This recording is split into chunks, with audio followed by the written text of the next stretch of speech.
Bonjour, bienvenue dans la série sur la physique des particules. Alors jusqu'ici, nous avons laissé de côté tout problème relié aux particules sans masse.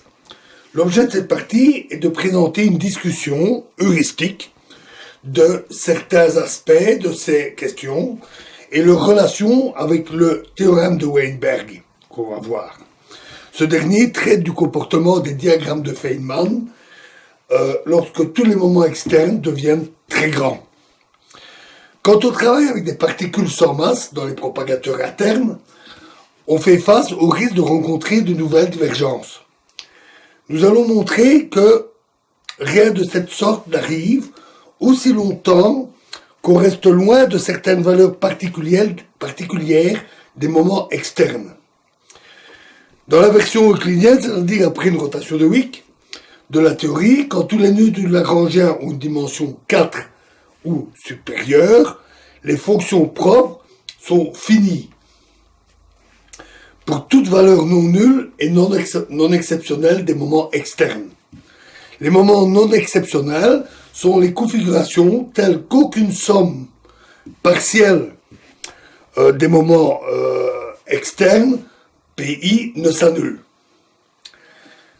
L'intégration reste finie pour de petites valeurs des moments internes, car les moments externes fournissent une coupure vers le bas. Ce résultat échoue toutefois dans les théories, lorsque le nombre de dimensions là n'est pas respecté, c'est-à-dire dans les théories contenant des couplages super renormalisables. Par exemple, dans le diagramme P moins P, avec un nœud en phi carré, ou de manière équivalente une insertion phi carré de moment nul, elle est infrarouge divergente. IG de P est proportionnelle à l'intégrale de d cube K sur K carré au carré fois P moins K carré. Et il est clair, avec les puissances de K, que l'intégrale diverge pour les petites valeurs. Cette amplitude pourrait aussi être considérée comme une fonction à 6 points d'une théorie en phi 4, avec des moments P moins P. Mais dans ce cas-là, ce n'est pas une configuration non exceptionnelle, c'est une configuration exceptionnelle où une somme partielle donne 0. Une démonstration rigoureuse de ce résultat nécessite un découpage prudent du domaine d'intégration, comme avec les secteurs pour la démonstration que nous avions vu pour le théorème de convergence. Ici, on donnera juste un argument simple basé sur le comptage des puissances en écartant d'éventuels problèmes ultraviolets. On va en reparler. Le couplage de puissance infrarouge revient à trouver combien de moments internes peuvent devenir mous, c'est-à-dire proches de zéro, dans le diagramme, tout en préservant la conservation du moment à chaque nœud. Considérons une fonction à grand N points, avec des moments externes non nuls, et supposons qu'un flot défini des moments traverse le diagramme. Donc chaque moment étant connecté à chaque autre moment. Et donc supposons qu'un tel flot a été choisi pour ces moments externes durs par opposition à mou. Puisque ces derniers ne sont pas exceptionnels, toute ligne interne irriguée par eux ne peut pas avoir un moment non nul si toutes les boucles de moments tendent vers 0. De plus, la même propriété montre que les lignes internes dures forment un schéma connexe sur le diagramme. Comme, par exemple, si on a le diagramme suivant,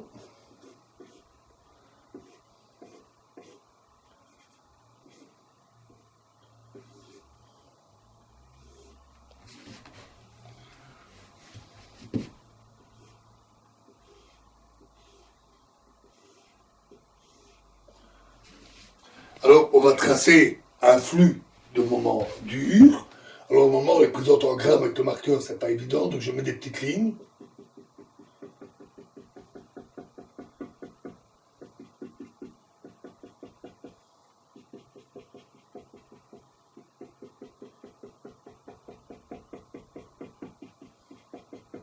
Et ainsi, tout flux de moments peut passer d'une ligne externe à une autre.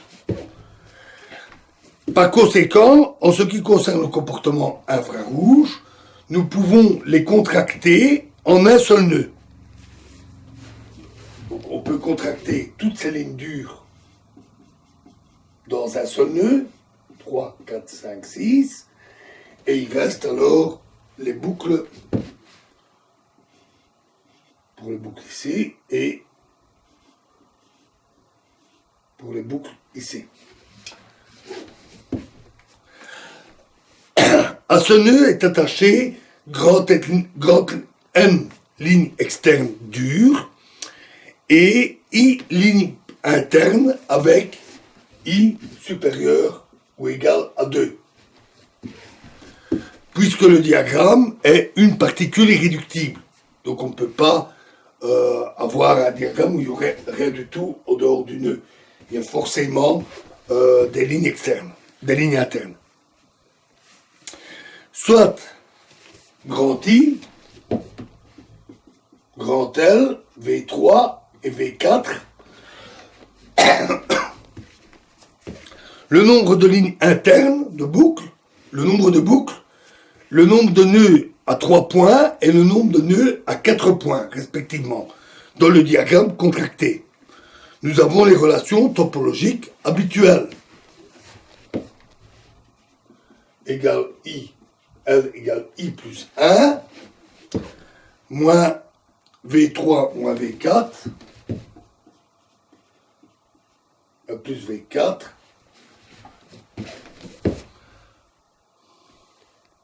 plus 1. Et N plus 2I est égal à 3V3 plus 4V4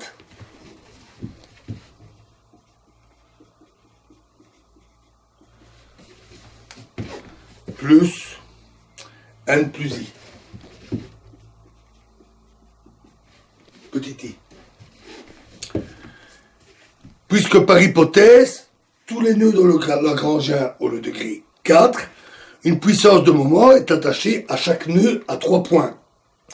Donc le degré d'homogénéité du diagramme contracté, qui donne le degré superficiel de divergence infrarouge, quand toutes les boucles de moment internes sont simultanément très petites, est oméga IR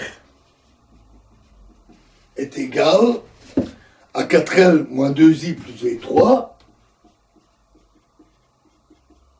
moins 2I plus V3 qui est égal à petit i supérieur ou égal à 2.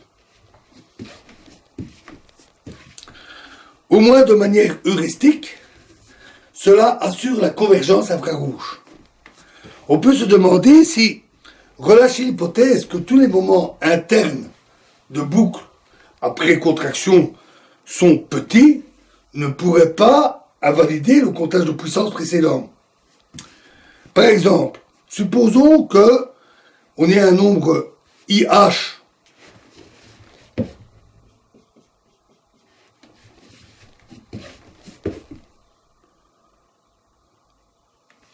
supérieur ou égal à 1 de moments internes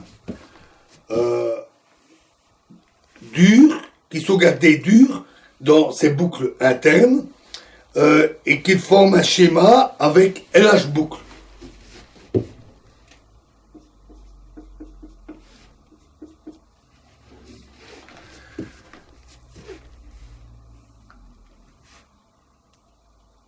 Et on est alors V3H et VKH, les nœuds internes de chaque type correspondant. il semblerait que oméga IR ait changé. Il devient oméga prime. IR égale oméga IR moins delta oméga H avec delta oméga H égale 4LH plus V3H moins 2IH.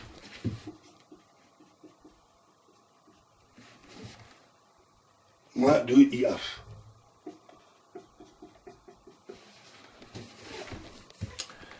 Et qu'on pourrait alors avoir des soucis. Heureusement, ce n'est pas le cas. En effet, le schéma, ce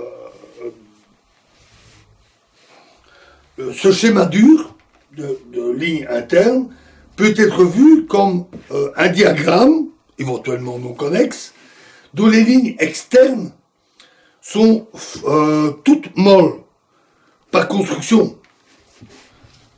Ce sont des lignes molles. Par exemple, la boucle ici, les lignes ici, qui ne forment pas une boucle interne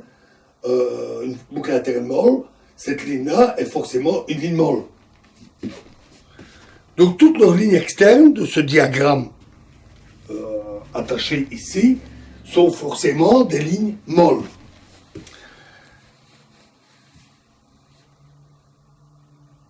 Donc, il se comporte comme une puissance de delta oméga H en ces moments. Donc, après, et donc, oméga IR est non affecté. Ce n'est pas une surprise puisque oméga IR, c'est le degré d'homogénéité du diagramme et il n'a pas de raison de changer. On peut même montrer plus quand un seul moment P s'annule, un moment externe. Les autres étant non nuls et non exceptionnels. Alors, les fonctions de Green restent encore finies. Oméga IR est au plus réduit d'une unité. Je laisse ça comme exercice si ça vous amuse. Voilà, et nous verrons la suite de cette analyse des théories sans masse dans la prochaine vidéo. Je vous remercie.